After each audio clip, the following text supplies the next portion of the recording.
You're picking up Anthony Smith. Picking him up, bro, like he's your girlfriend, and you grab her by the legs and pick her up, and then they swing their legs around you. You're doing that to a guy who is phenomenal at jiu-jitsu and guillotines. Like, what are we talking about? All right? When Brevin's taking his lady out, right, he's picking her up like that. She wraps her legs around him. Oh, hug, kiss, kiss. All right, real nice. If your girlfriend knows how to pull a ghillie, you're getting choked out, boy.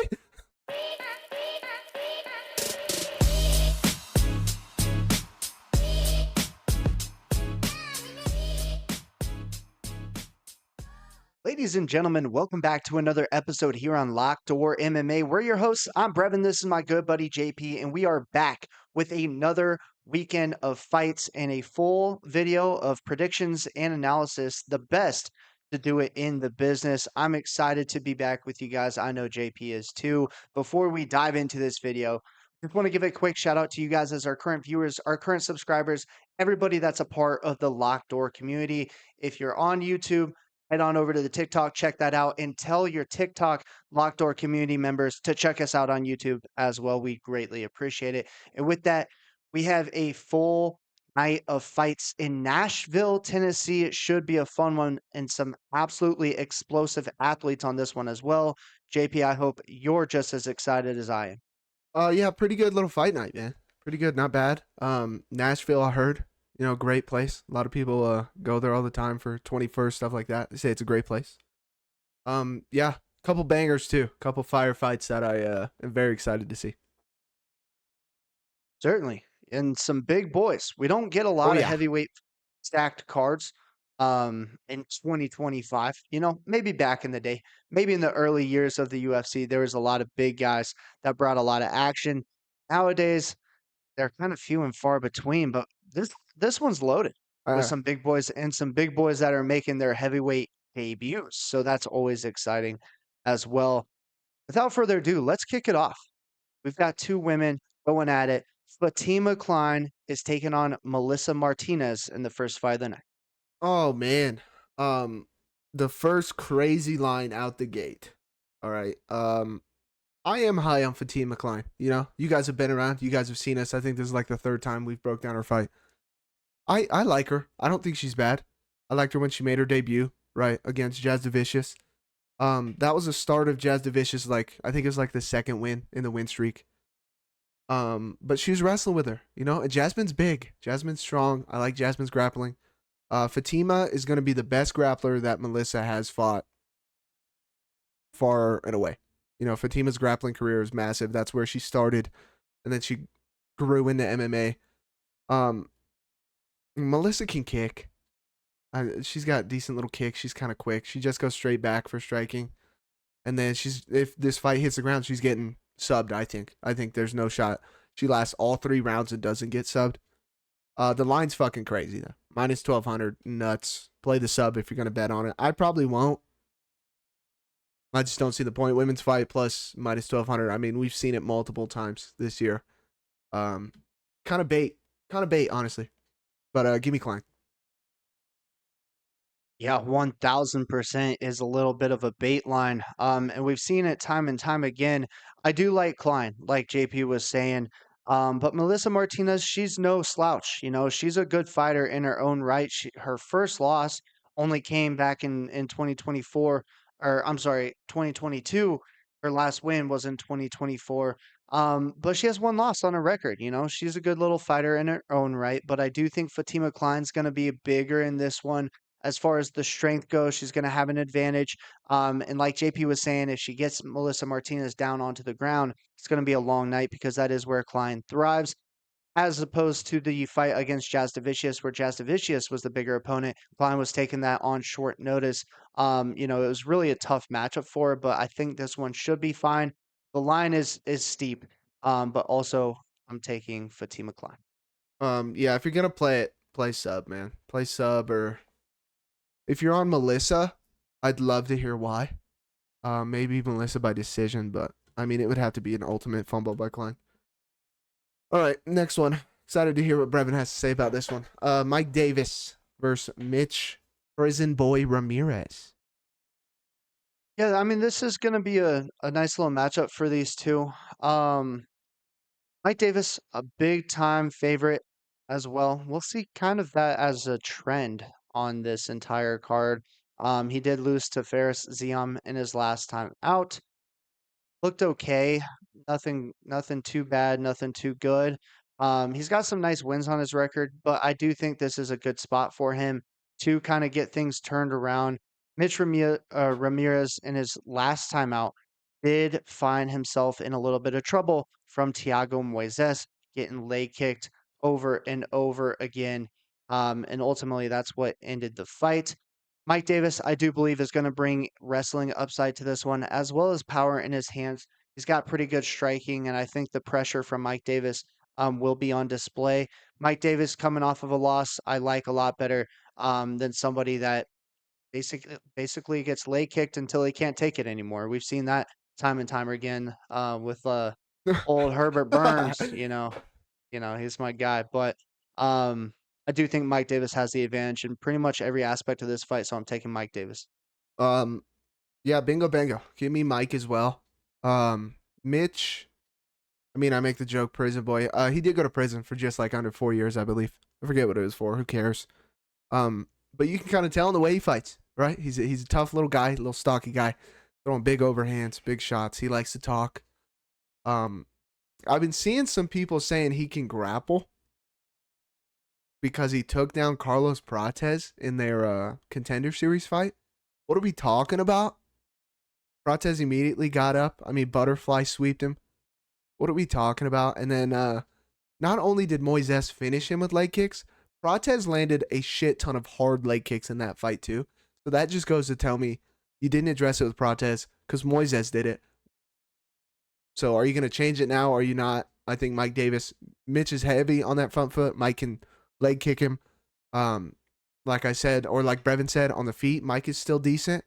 And I think if it goes to the ground, I like Mike Davis's grappling. I picked him over Ferez. Granted, Ziam, he's been looking good, right? His last couple fights.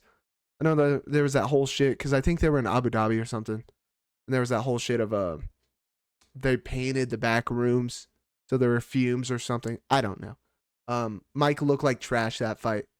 I think he bounces back here. Bingo bango, give me Davis. Moving up this card, the first set of big boys that we have for the night: Kennedy and Nzechukwu taking on Walter Walker. Kennedy, man. I mean both of these guys. I normally complain about fat, slow heavyweights. We were talking about it earlier. You know, we got a lot of heavyweights on this card.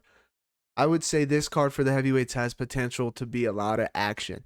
All right. Walter Walker, Johnny Walker's brother. I mean, if you see a guy fighting and his last name's Walker, you have to know there's going to be some form of entertainment at some point in the fight, right? I mean, Johnny Walker knocking people out and then he dislocates his shoulder. You know, do it in the fucking war. All right. Walter getting flipped off by Tafa because he put him in a heel hook. Tafa's screaming.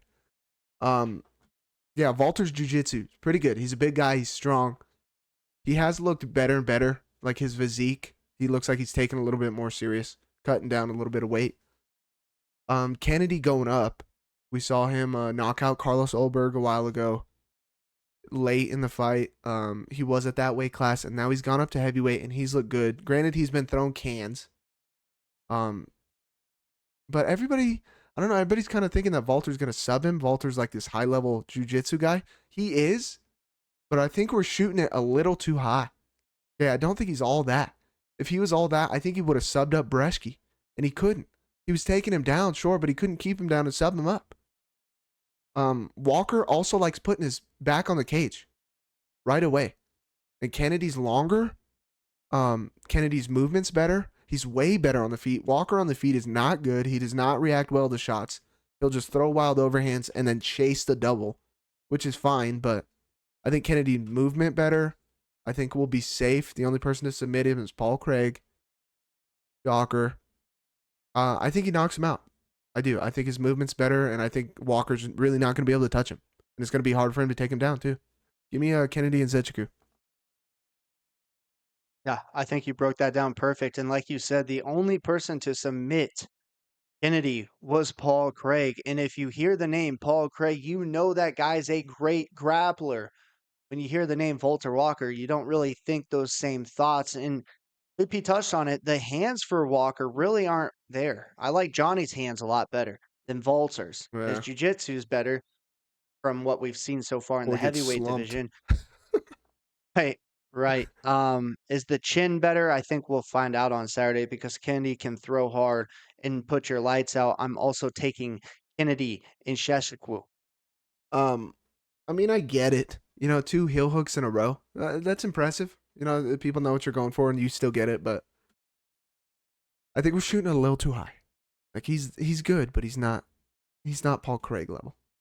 All right, next one. Next women's fight. Very shocked.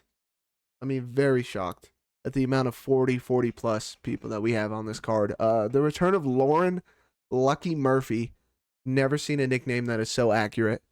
And Eduarda Moura. Edna Mole.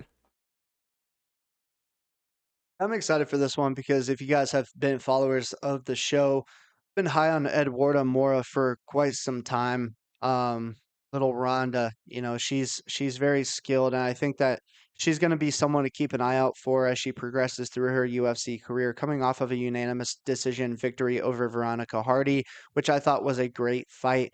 She's going to bring the fight to Lauren Murphy, and I think Lauren Murphy being the fact that she is 41, she's coming off of a loss. Granted, it was to Jessica Andrade. It's just not going to be a good stylistic matchup for her. I think she needs someone that's just going to be able to, I don't know, like gas and lose their cardio early on in the fight that maybe she can just chip away at and win on the scorecards with. And I just don't think that's Eduarda Moura. So I'm taking Eduarda Moura, the much younger fighter, and I think the one that's on the way up as Lauren Murphy's on her way out of the UFC. Yeah, dude. I mean, if you don't know anything, all right, let's just say you didn't watch film, never seen these girls fight before, don't know anything. Just look at Lauren Murphy's Tapology page. Okay, first of all, she's 41. Red flag. All right. Second of all, her last fight, January of 23. Second red flag. Massive red flag. And it was a loss. All right. What was her most recent win? It was in 2022 against Misha Tate. And people are like, oh, bro, she fought for a title. She had a 5-fight win streak. Okay. Mara Borella. Who's that? Guarantee nobody knows. All right. Andrea Lee. We all know who she is. Cool. Roxanne Modafari. The girl who's going to do your math homework right before you fight her. Cool. Lilia Shakirova. Who? Nobody knows that either. And then Joanne Wood. And then she fought for a title and got finished by Shevchenko. Come on. I guess that Roxanne joke that he made is very slept on. If you haven't seen a picture of Roxanne Modafari, go look it up right now. Um, yeah, come on. Tough crowd. Jesus, nobody in here laughing. Took Brevin forever to laugh. God damn. I'm going to have to get a new. And I just realized I don't even have my light on. People can't even see me. What? Give me Edna Bowl. I mean, my set's just falling apart. Give me Eduardo Moore. I love it. All right. That moves us up to a bunch of 170 pounders, starting with Jake Matthews taking on Chidi Njokuani. Bang, bang. Bang, bang. Good fight here. Like this fight. Like both these guys. This one was tough for me originally. I mean, Jake Matthews, very well-rounded guy in my eyes. He can kind of do it all. Chidi, I mean, we know who Chidi is. He's got a great Muay Thai. He's a long guy, very long for this weight class. I think it's like an 83-inch reach or something like that. Hard to take down.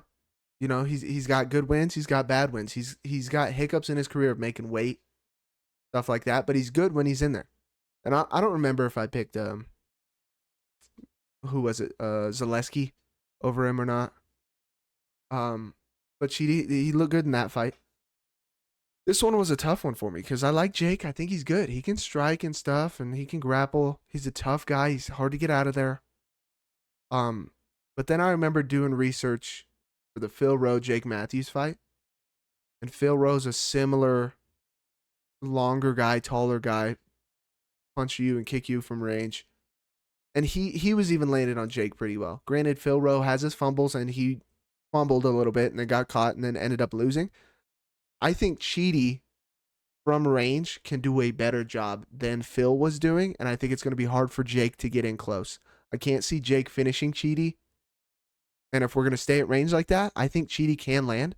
And if we go to decision, I just think it's Chidi all day. So give me Bang Bang. Yeah, JP also taking a bang bang. Give me Cheaty. Like you said, he's going to be the much taller opponent. Um, Big reach advantage as well. And we've seen Jake Matthews get touched up when he's facing much bigger opponents, like the Phil Rowe fight. And I do think Cheaty's better than Phil Rowe. He does a better job of staying at range and landing big strikes and throwing really good volume as well. Plus, he carries a lot of power.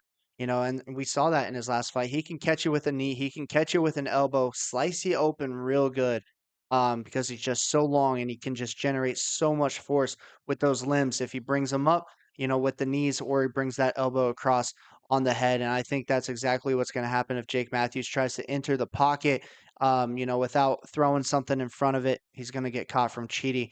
I like Cheaty in this spot. I would even like Cheaty possible KO prop there as well for method of victory if you're looking to play one of those. But I do think Chidi is going to have the advantage. And even just looking at the lines right now, pretty good lines for a guy that I'm very high on in Chidi and Njokuani. So I'm taking him on Saturday. And this is one of the few fights on this card where the lines are very close. Not extremely close, but not fucking minus 625, minus 700 type shit.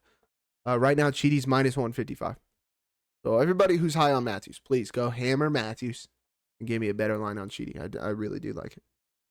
All right. Next one. Someone going back down to 170. Chris Curtis versus Max Payne Griffin. Yeah, I mean, on the surface, you might look at these two guys and be like, this is going to be a good fight.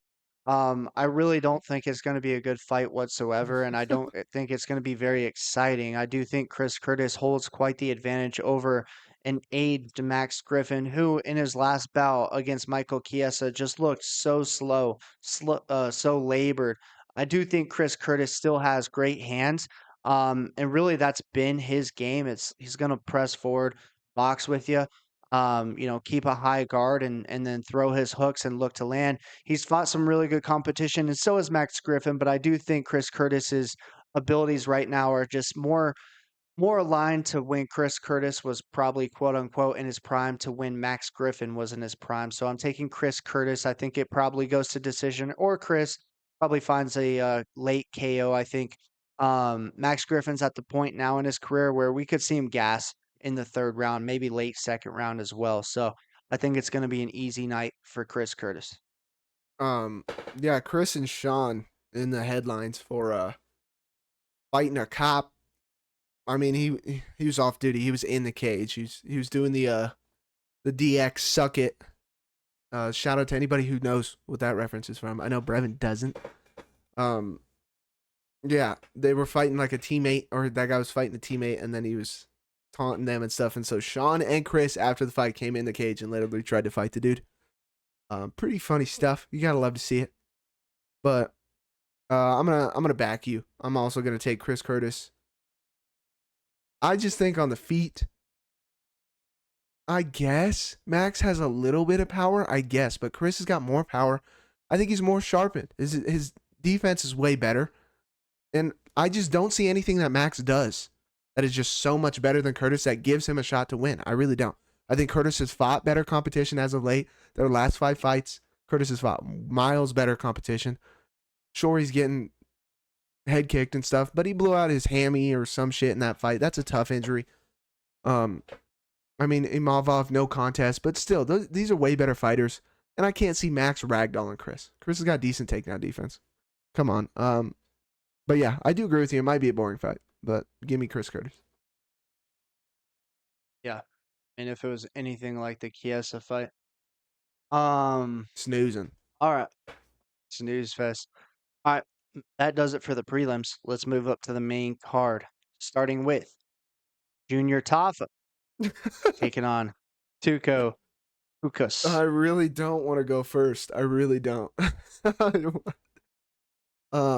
I have a sneaky suspicion, but who knows? Who knows? Brevin could side with him.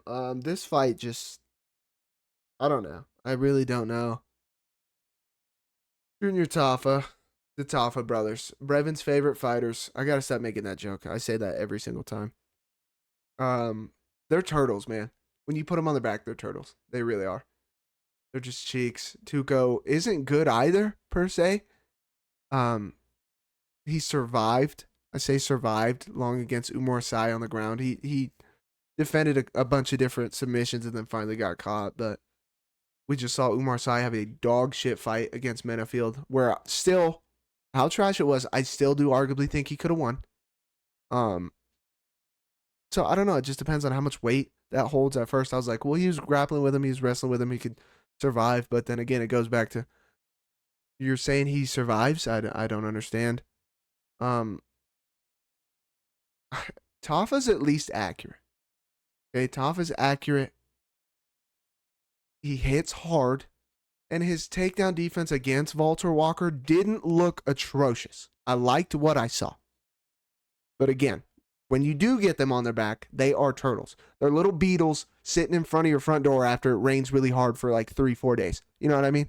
Just sitting there, kicking their legs, and then you're like, should I kick him over and help him, or should I just boot his ass out of my fucking front door?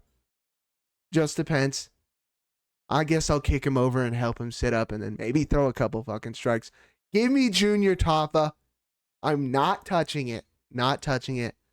I just can't see Tuco turning into a phenomenal wrestler and ragdolling him. If he does, then I'm an idiot because we haven't learned. But I mean, give me Tafa. Yeah.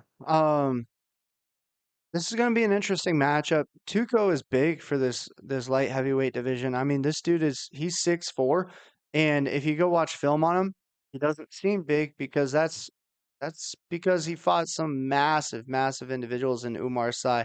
And who was the other one? I'm blanking on the other young prospect. Navajo Sterling. Yeah, that's right. Yeah, Sterling's a big guy as well.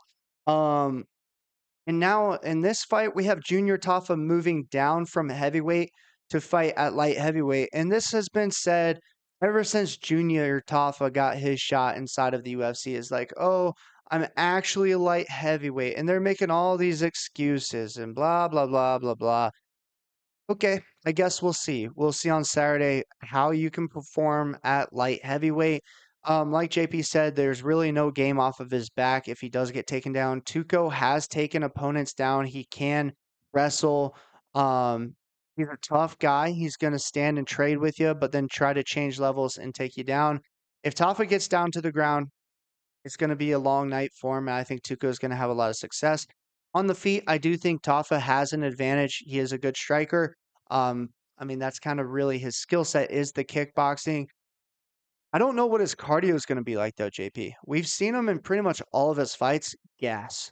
I mean, it's the second round, mid-second round, and they're just barely throwing anything out there. So is that what we're going to see on Saturday? Are we going to see a drained Junior Tafa now at 205 instead of 265, just trying to throw stuff out there with nothing on it? And then Tuco's putting a pressure on him and putting a pace on him and finding takedowns to secure these rounds?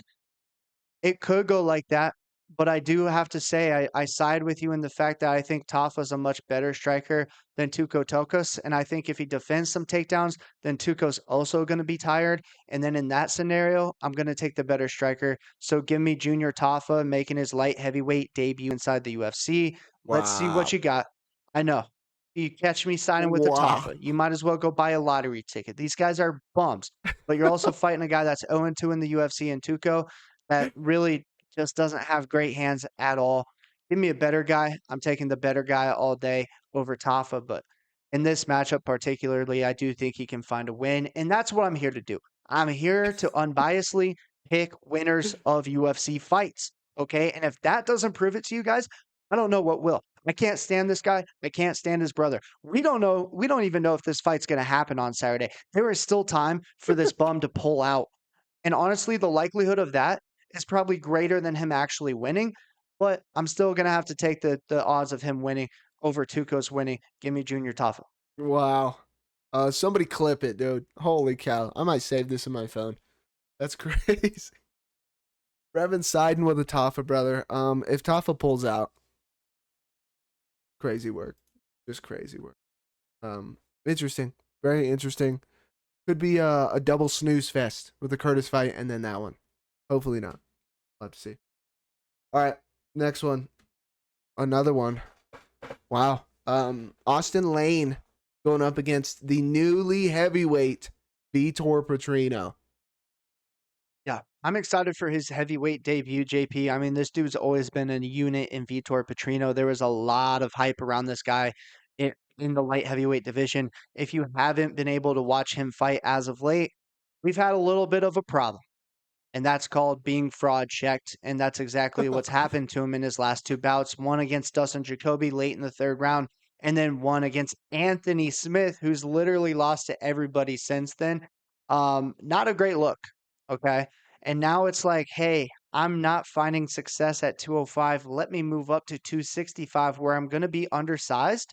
Do I think he has the power to be fine? Yes. Do I think he has the jujitsu and the grappling skills to be all right? Yes. We'll have to see how it goes. Austin Lane is a massive dude. I mean, this dude's they say 6'6", but he's probably 6'7". He's all of 265. Okay, he's probably even a little bit bigger on Saturday. Petrino's gonna have his work cut out for him. This is gonna be a guy that hits a little different than a lot of these guys have hit him in the past. Austin Lane is a massive individual. Austin Lane can wrestle a little bit. He'll find his takedowns when he needs to, but I do think Petrino's gonna be a submission threat and have the hands to compete with Austin Lane as well. Now, this line, super wild, super wild. I mean, Petrino making his heavyweight debut almost at a -700 money line favorite right now. That's a interesting line, guys. Honestly, if you're betting it, look at the Austin Lane side, candidly. But I'm gonna have to pick Vitor Petrino to get it done. I do think he has the skill sets to be successful in the UFC. Hopefully, heavyweight's the right division for him. I don't know, but we'll see. I don't know. That's all I have to say. I don't know. I don't know, but that's the beauty of it. um, yeah, on DraftKings he's -750. And seeing Vitor Petrino's career, I'm not touching that. Not touching that. Not going anywhere near it. Then you say, well, the value's on the dog then. Sure, but you're going to bet Austin Lane? I'm not. Fuck that. Bingo Bango, I'll also take Petrino. But again, like he said, we've been fraud checked, bro. I mean, people are leaving little tacks around the house. You got a kid who's just taking tacks off the wall, just throwing them on the ground. Petrino's just hitting every single tack. Dude's not even trying to avoid him. All right? Dude's driving into banana peels on fucking Mario Kart on purpose, bro. You're picking up Anthony Smith. Picking him up, bro, like he's your girlfriend, and you grab her by the legs and pick her up, and then they swing their legs around you. You're doing that to a guy who is phenomenal at jiu-jitsu and guillotines. Like, what are we talking about? All right? When Brevin's taking his lady out, right? He's picking her up like that. She wraps her legs around him. Oh, hug, kiss, kiss. All right, real nice. If your girlfriend knows how to pull a gilly, you're getting choked out, boy. All right? You better pay for that tab, man. All right? You better treat her nice. All right? Get her a ring, or else she's pulling gilly. And those legs, hey, just saying, pretty strong. Petrino does that right away with Anthony Smith, then slumped by Jacoby. Just saying. Just saying. But yeah, give me Petrino. I mean, you're in a fist fight with a full-size NFL lineman. So we'll see. Yeah. I understand Austin Lane grapple fuck Despain. I could take down Despain. But yeah, give me Petrino. Yeah, this should tell us all we need to know about Petrino at heavyweight. Like, does he have a career here, or is he gonna have to move back down and find a miracle that his chin just is better and that his IQ has gotten higher? Because what we've seen thus far is that both those things just don't exist. And good luck picking up Austin Lane like your girlfriend and having him wrap his legs around you. This dude's a monster. All right. So I think Petrino's going to have his work cut out for him. But I do think the striking is going to be there, and we'll see. Can he put a pressure on Austin Lane? I mean, that is what the smaller heavyweights have the advantage of. It's like, can you just put the pressure on these guys, get in a brawl, and really kind of test the cardio of some of these really monstrous guys at heavyweight, because we've seen that's the one key thing that'll just take all the wind out of their sails. It'll take all the power out of their arms. When they're gassed, they really got nothing, and then you can start to take over. I'm just very intrigued by these lines right now, if I'm being honest. I mean, if he loses, I think he's done in the Where do you UFC for go sure. from there? Yeah, I mean, where do you even go from there? Just the Back to ultimate another fumble, bro. organization. This is the ultimate fumble. Crazy. All right. That moves us up to what is going to be another very fun fight with one very fun fighter in particular. Nate the Train Landwehr is taking on Morgan Charriere. Hey, Night to Train in the UFC. I fucking love this guy, man. I love this dude. Always entertaining. Okay, Nate is always entertaining. This dude will come forward. He will bring the fight. All right. Then he'll just talk his talk. He's hilarious on the mic. He does get finished, which I feel like is why he's not more popular than he is, because he doesn't always win. But it's because this dude's living and dying by the sword. Right? He's going out there and putting on a show. Morgan Charriere. Okay. Morgan Charriere pissed me off when he fought Nathaniel Wood. And it goes back to another one of Brevin's points. You know, Brevin's always talking about volume. Throw volume. Throw volume. Pick your girlfriend up. Throw volume. Stuff like that. His words, not mine. Okay. Um, Morgan. Makes me sound terrible. Morgan. Just got beat by a more technical guy in Nathaniel Wood, right? And I like Wood. I really do. Pause. Jesus Christ. Jesus Christ. Flip that one. I'm saving that one in the files. Pause. I like Nathaniel. Very technical guy. Very good. But Morgan wouldn't come forward. And once he got behind, he just wouldn't come forward. Nate is going to come forward. So we'll see how that plays out with Morgan.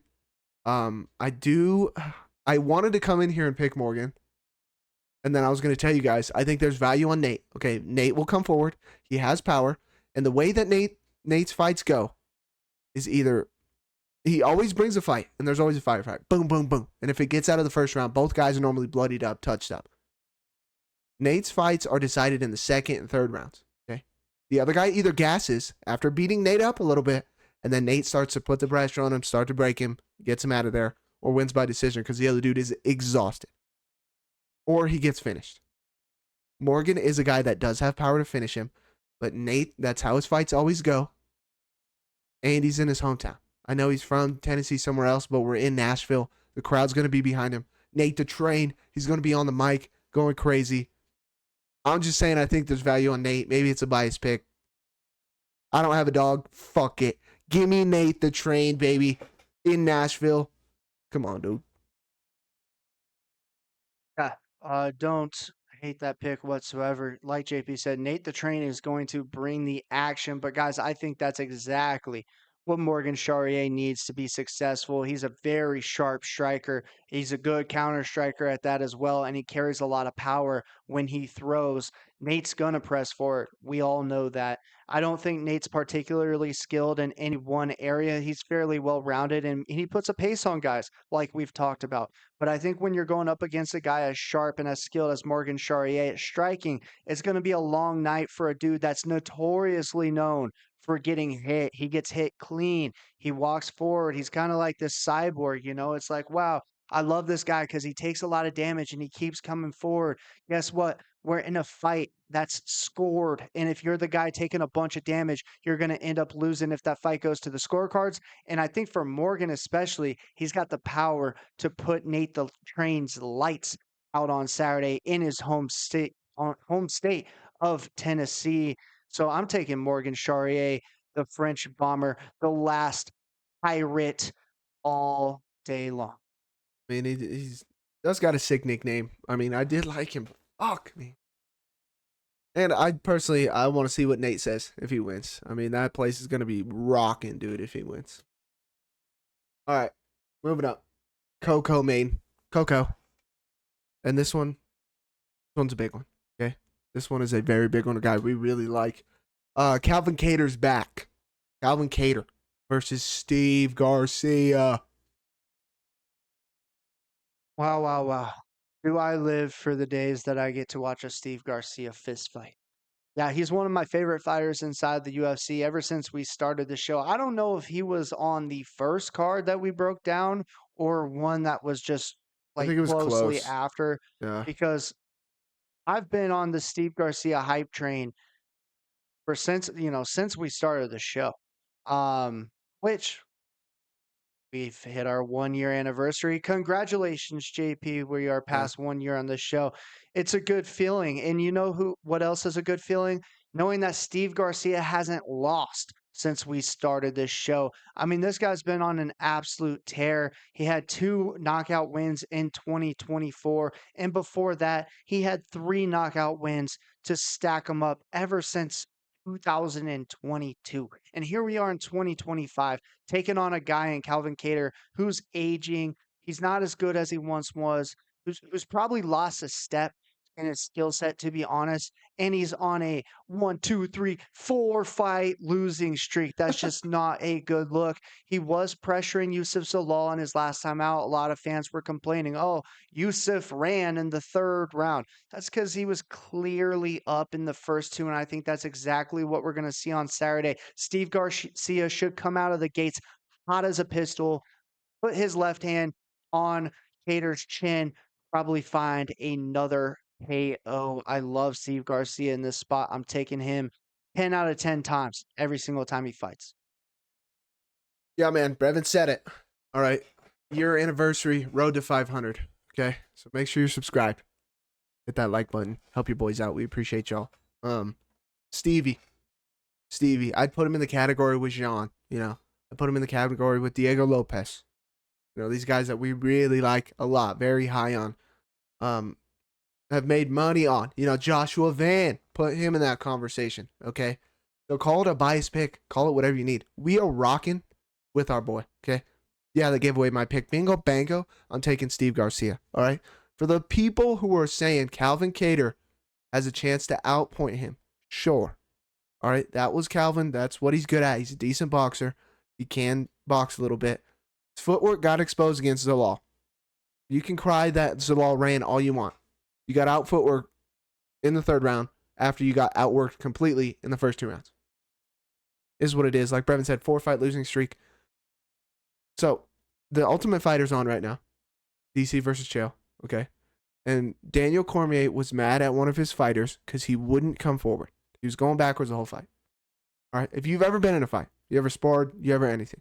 All right. If the other dude's teeing off on you, or the other person, whatever, the other woman, hey, you never know. People get their ass beat by other people all the time. If they're constantly laying it on you and you're not coming forward, you're throwing 1 or 2 things at a time, you're constantly backing up. You guys know how much of a pain in the ass it is. It sucks. It really does suck. And then you get tired. DC said, you have to come forward. It's a fight. You got to come forward. He has a point. At some point, if you're getting your ass beat and you're constantly going backwards, that other person's not respecting anything that you have to offer. They're not going to stay off you. They're like a lion hunting a gazelle, bro. So you have to come forward and throw something. If you get knocked out, you get knocked out. Steve Garcia is the ultimate definition of that. He's the perfect living proof of that. Okay, he gets knocked out by Mahashate and then realizes, I have power. I do nasty things to people. Pause. I'm going to come forward. This dude comes forward and takes people's head off. Okay? If there was a broadcast of the UFC where you could watch it with the coaches, the fans, and the fighters and everything, you could hear everything except for the commentary, I would advise you guys to watch that for the Garcia fight to hear how fucking loud this man is when he hits people, bro. It is unreal. Calvin took so much damage against Max. If he gets hit at all like that against Steve, he is getting put the fuck out. Give me Steve Garcia by KO, baby. Yeah. No, I love it. And JP said it best, man. He's up there on our list of guys that have just made us loads and loads of money on this show. The dude's an absolute killer. We predicted all of his KOs up to this point. So I expect very good things from him on Saturday. Moving up to our co-main event, we should have another really good, high-level, very skilled fight on our hands in Steven Wonderboy Thompson taking on Gabriel Bonfim. Gabriel. All right. Wonder Boy. Wonder Boy. I mean, one of the nicest professional fighters you ever meet. It's kind of crazy how nice this guy is. Phenomenal karate. Absolutely phenomenal. His kicks, phenomenal. His blitzes, phenomenal. I mean, watch him in his prime. This is what you want guys to look like. And he blitzes forward. He's got great head movement. And he's got decent takedown defense, right? He can grapple a little bit. He knows where his weakness was. And I wouldn't say, I mean, maybe against Tyron Woodley a little bit, maybe against certain guys, but he's never been like truly dominated, I guess, on the ground. I don't know. But that's neither here nor there, right? He's a great karate guy. We know what we're going to get. I mean, I would say him and Michael Venom Page, two tough guys to figure out on the feet. If you're on the feet with them the whole fight, it's going to be a long night for you. Long night. Yeah. Gabriel Bonfim, very, very technical guy. Good grappler. Decent striking. The two Bonfim brothers, he is by far the better Bonfim brother. Okay, Ishmael's just a wild guy. Gabriel's technical. He's good. What is the size difference here? So basically the same size. Yeah, he's 1 inch taller. Got a little shorter reach than Thompson. Yeah, which could see to be a problem. But Thompson, again, he blitzes a lot. So that reach, he's normally blitzing. But he throws those good strikes right behind each other. He'll throw his kicks. Unreal, bro. They're just unreal how he throws them. But in my head, Steven's 42 or 40. 42. Okay, almost 42 and a half. He's got a desk job. Does a great job on the desk. I like his mind for fighting, right? Very smart guy. I just don't see it. I don't see it. Beating a hot prospect like this is going to knock him out. It'd be crazy. If he knocks him out, I'd say right off into the sunset anyways. Off a knockout win. I can't see it. I can't see it. And everybody's going to say, well, Bonfim gassed out against Dalby and then lost. Bro, Nicholas Dalby's a fucking dog. Nicholas Dalby, that's what he does, is takes damage and then beats a dude ass when they fucking gas out. I think if we get to the ground, even if Thompson stays safe, doesn't get subbed up, I think it's Bonfim all day with top control. I really do. And I think he stays safe. I think we're getting a great line. He's right now minus 395. Not these worldly massive favorites that shouldn't be. Give me Gabriel Bonfim, man. I think Thompson's too old. And I just don't know. I think he's got a desk job, and we've seen it before. When this happens, this is normally it. I think Bonfim does it. Yeah, jumping back to a point that you made a little bit earlier in your breakdown, if you guys want to know what to do if you get taken down, go watch Stephen Thompson film. This guy's a very high IQ fighter. He understands the game. He understands the sport. Um, a karate guy. He's not a wrestler by any means. He's not a grappler or a jujitsu guy by any means. But he understands, like, hey, this is mixed martial arts, and I may get taken down. When he gets taken down, he immediately starts scooting towards the fence, working towards the fence, working his way there so he can work his progression to get up. He's very, very technical in everything that he does. Very skilled karate guy, sharp hands. He blitzes forward. He can counter strike really well. He'll be moving backwards if Bonfim is pressuring him, throwing his hands, throwing up a left high kick, throwing a left kick to the body, really doing his little push kick, side push kick, creating space from Bonfim. He's very tricky and difficult to deal with. He was landing on Joaquin Buckley in his last fight, at 41 years old. So I'm not even saying that he looks like he just doesn't have it anymore. But JP's also right in the fact that he's now sitting on the desk during UFC events, talking on the mic. He's got a commentating job. He has all these things going for him outside of fighting. And once you got that in your life and you're kind of like, hey, I don't really have to put my body through this to make a living anymore. Your mind starts to tell you, hey, it's about time. It's about time we do something different. And I think that's kind of at the, where we're at with Stephen Thompson. He's at that point. Bonfim's very skilled, good hands, good power. He's also got a mix in of grappling as well. He'll wrestle if he ever gets in danger, whereas Stephen Thompson, he'll just try to, exchange and fight with the hands.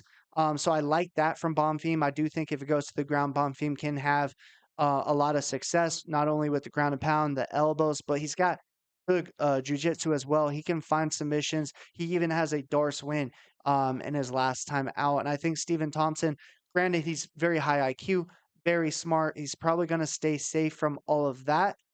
Bonfim's going to have more ways to win. I don't think he's just going to stand and try to strike with a much better striker in Stephen Thompson, and not much better per se. Tricky, much trickier striker and Stephen Thompson. I just don't think it would be a good game plan. And we've seen it in the past, so we could be proven wrong. And Bonfim could go out there and just stand in front of Stephen Thompson for all 3 rounds. And that's going to be a very terrible game plan and probably come out as a loss for Bonfim if that was to happen. I just don't see that happening in that fashion. So give me Gabriel Bonfim. Yeah, dude. And I like Thompson a lot. You know, I mean, he's had a great career, but like you're saying, like once you're doing that and you see the paychecks and stuff, and you see like I can still be around the sport, and you might not be like, oh hey, it's time, but like you're saying, there's that little bit in your mind where you're like, the next time you're cutting weight, you're probably like, I could sit on a fucking commentating desk and commentate and not cut weight and make more than this. Like I don't need to do this anymore. And I'm sure at 40, like he's never had a problem with missing weight, but I mean at 40, bro. Still sucks. Like, Yeah. it's not like it doesn't suck. Some are just a lot better at it than others, as we've seen, but it still is draining and very hard to do. And he's been fighting for fuck. When was his first UFC fight? Oh, I clicked on an ad. Whoa, that could have been catastrophic. You never know what ad it's going to be, you know? His first UFC fight came back in 2012. Jesus. I Wow. mean, we were entering high school. Entering high school. That is Yeah. crazy. Yeah, we were just measly little freshmen. Just a wee little lad. Nuts.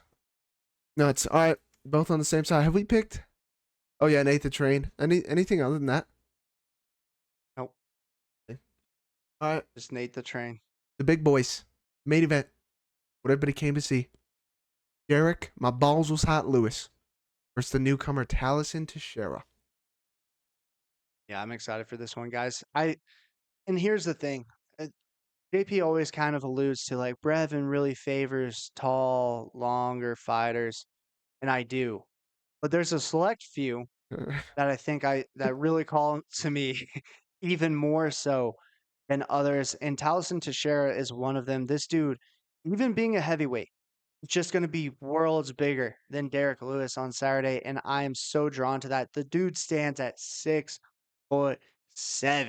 absolute monster. And I was calling Austin Lane a massive dude. I don't like the way you Taliesin said that. Teixeira is bigger than him. I don't Huh? like the way you said that. Okay, I could care less about how you like it or don't like it. Goodness gracious, let me finish my talk track here. All right, Derek Lewis, being 40 years old, I think he looked a little slow in his last fight.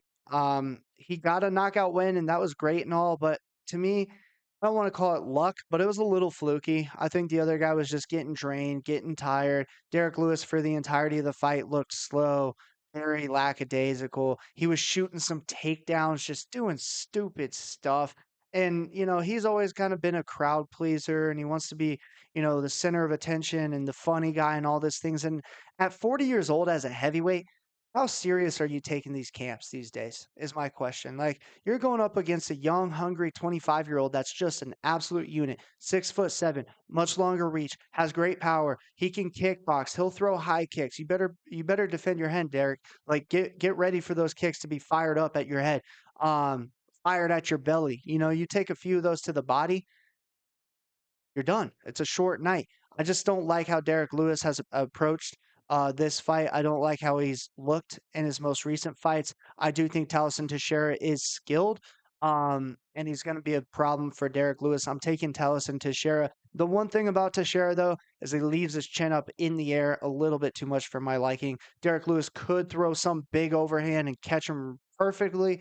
I just don't want to pick the guy that needs a lucky shot to find a W. Give me Taliesin Teixeira. um, yeah, we alluded to it last week, right? In the video, and we gave an early look. I mean, yeah, Brevin said it best himself. He likes it tall, long, lengthy. And he said he doesn't care how I like it, which hey, and to each their own. But earlier I said do I like like it. wood. You So like it short? You like short wood? hey, how did we get here? Yeah, he's never been fast. He has little twitches, right? In the pocket where he's quick, but he's never been a fast guy. Like Brevin's saying, his last couple fights, bro, it is pretty like when you bet on him and you watch him or you pick him to win, you want him to win. It is kind of like, go, dude, come on, let's go. And he's very slow. In the Volkov fight a while ago, I mean, he was getting outpointed, out kickboxed. Volkov got tired, and Derek keeps throwing these wild looping overhands. Boom, caught him right at the end. Dropped him, knocked him out. Or the Rosenstruik. I think it was Rosenstruik. Oh, was it? I think it was. Rosenstruik right at the end. Derek jumped, punched him, knocked him out too. So he does do that, right? He does get these end of the fight stoppages and stuff like that, but he needs them. Like, if he doesn't get it, he's getting outpointed. I think Teixeira is much bigger. He's got power. He's a kickboxing guy. I do think Derek is the best guy that he has fought so far in his career. But again, if you get Derek 2-3 years earlier, I would have probably picked Lewis. But yeah, I'll back you. I'll go Teixeira. Derek on the mic is great. You know, he's funny. His Instagram, if you guys have not seen his Instagram, go look at it. He posts wild shit, and all he says in the description is he's okay, she's okay, and he posts crazy videos. You should go watch it. But yeah, I'll back you. Give me Teixeira. Yeah. Derek Lewis is another guy that made his UFC debut in 2014. That's just so crazy to think about, dude.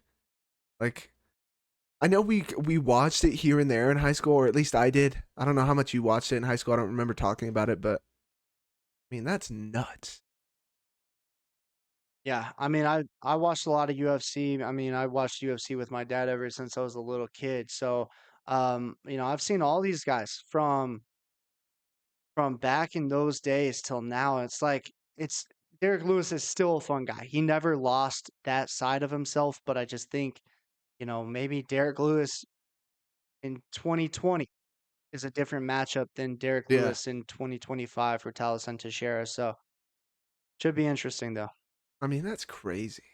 That is crazy. 2014. I would say like our junior year is probably when I started like watching it, like actually watching it, paying attention, following people, stuff like that.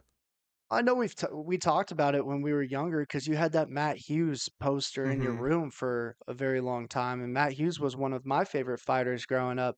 When he was taking on Hoist Gracie, still wearing the gi Yeah. inside of the octagon. So, we've had all kinds of favorite fighters throughout the course of our lives, and now it's like I like how it's just transitioned. We went from Matt Hughes to guys like Jean Silva and Steve Garcia. It's been an interesting transition. Hey, shout out Matt Hughes, man. That guy's a legend. All right, signed poster. My dad met him. I think I didn't want to go with my dad wherever he was going. I forget what it was, but Matt Hughes was there, and then, I mean, dude got hit by a train, and he's still walking around. He had to relearn how to walk and talk, I believe. I mean, that shit's crazy in its own right. Wild. That does it for the card. That doesn't do it for the show. Don't go anywhere. We have your free show parlays coming your way like we do every single card, starting with Lockeddoormma's Lock of the Night. JP, who you locking? Who am I locking? It was a tough one. A little tough one. A lot of big favorites that I felt like kind of a trap. A lot of fights where you're like, this could happen, so I don't know. I got rules. I ain't locking women's fights. Don't want to lock heavyweights. Stuff like that. So it's a little trappy. A little close, but there is a guy I like. And his line, surprisingly not out of reach completely. Gabriel Bonfim. I think he does it. I think he's better on the ground. I think he's safe enough on the feet. I think it's worldly stupid if he sat at range and just kicked with Stephen Thompson the whole fight. I don't think he'll do that. Give me Gabriel Bonfim. Very nice. And for my lock to pair with Gabriel Bonfim, I'm taking none other than Steve Garcia. I think he finds another KO on Saturday. Did you guys think it would have been anything else? And Steve's a good line right now, too. Pretty good line there as well. Now that leads me into Revan's basic parlay coming your way, starting with my lock, Steve Garcia. Right now I've got him at minus 125. So yeah, great line. Second, JP might not see this one coming. We're not putting in JP's lock. We're putting in Chris Curtis. I think he can get it done over Max Griffin. And then to round out the basic, give me none other than the big boy in the main event, Taliesin Teixeira. I think it's just a very bad matchup for Derek Lewis, and you're still getting a pretty good line. Right now, all three of those put together is bringing you to plus 219, so get it in while you can before those lines start to go even wider. No love for the Bonfim? Wow. I guess he's not tall or long enough. Much. Yeah, not very tall. Kind of short. 6'1" short these days, you know. Okay. Isn't that how tall you are, pal? No, I'm 6'4". I told you that the other night. You don't want to believe me. If you're 6'4", I'm 6'2". That's exactly his response. If I'm 6'4", JP's still under 6 foot, and that's what I said right back to him. No, see the other night. That math isn't mathing. This dude, I mean, if that don't show you how much he likes tall and long, I don't know what will. All right, make sure to pick up your girlfriends daily. All right, juicer time. Okay, juicer time. Let's get into it. I'm back in Brevin. Throwing in the big boy. Big boy in the main event. All right, Taliesin Teixeira. I just think Derek's too old. I think it's past his time. Similar to that, my lock, Gabriel Bonfim. Throw him in there. Another guy, I think it's past his time. Thompson, loved you. Is what it is. Brevin's lock, Steve Garcia. Had to do it. So entertaining. He's our boy. He's making us more money. Calvin Kattar. Night. See you in New Hampshire, bud. Next one. I liked what Brevin did.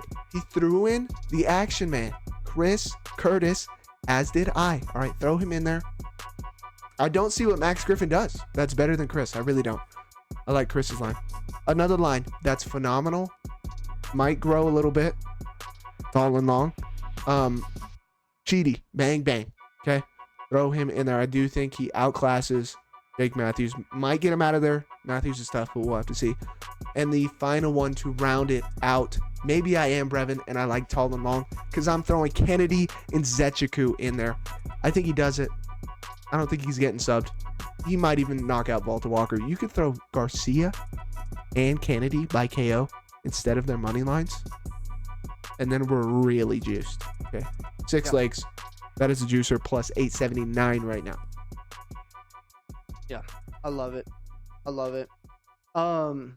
No, it's interesting because they fight at 170. I always kind of, when I think of Cheaty, I think of him being taller than 6'3". I mean, he's really tall for that division. But like when I view him, I look at him on TV, he just looks taller than 6'3". Like what? You think he's like 6'5" or something? Yeah, he just kind of carries himself like that. He's just very lengthy. But I was gonna say it's probably because he's skinny. Yeah, they're very skinny. Who knows? I mean, like you said, those guys at 170 are like my size, like 6 foot, like 180, 190 when they walk around. So I was 170 once upon a time. you're not even that big. Like you say, you'd fight these heavyweights, bro. These heavyweights lay on you. No, dude, they're like literally a few months ago, I was 265. Right, but you're 6'1". You're not 6'4". You're not 6'4". Dude, so was Roy Nelson, all right? I don't get the whole fucking thing about I can't get up when Tafa is fighting in the UFC at heavyweight. They can't get up either. Yeah, but Tafa's at least big. Tafa's like 6'4", like, well, he's making 205 now, but dude, Junior Tafa is 6 foot. Let's see, he's 6'3". You don't think that's tall? I'm 6'4". I'm not letting him. I'm not. Chat. We're not letting him get away. No shot, brother. Oh man. All right, should be a good weekend of fights. My sister is getting married this weekend, so that is exciting. I will be out in Northern California celebrating that. Very excited for her.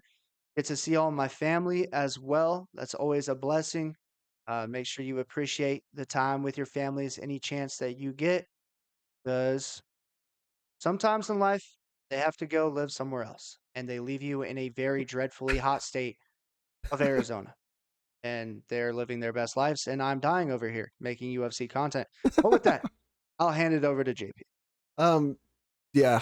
Hopefully everybody had a good 4th of July with your families on that topic. Yeah, Jordan's getting married, man. I mean, tell her I said congratulations for the 20th time.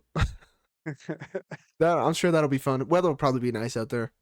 But yeah, hey, have fun with your families. Little sprinkle bet on UFC while you're sitting with your family, and we're back at it. Nashville. Right, if you haven't been, you should go. I haven't been. Been told I should go a million times. Gonna be a barn burner out there. Road to 500. Okay, road to 500. We are almost there. Everybody who's here, we appreciate y'all. Help us out with that algorithm. Ladies and gentlemen, another weekend, another set of fights. As always, it was a pleasure. Bingo, bango, baby.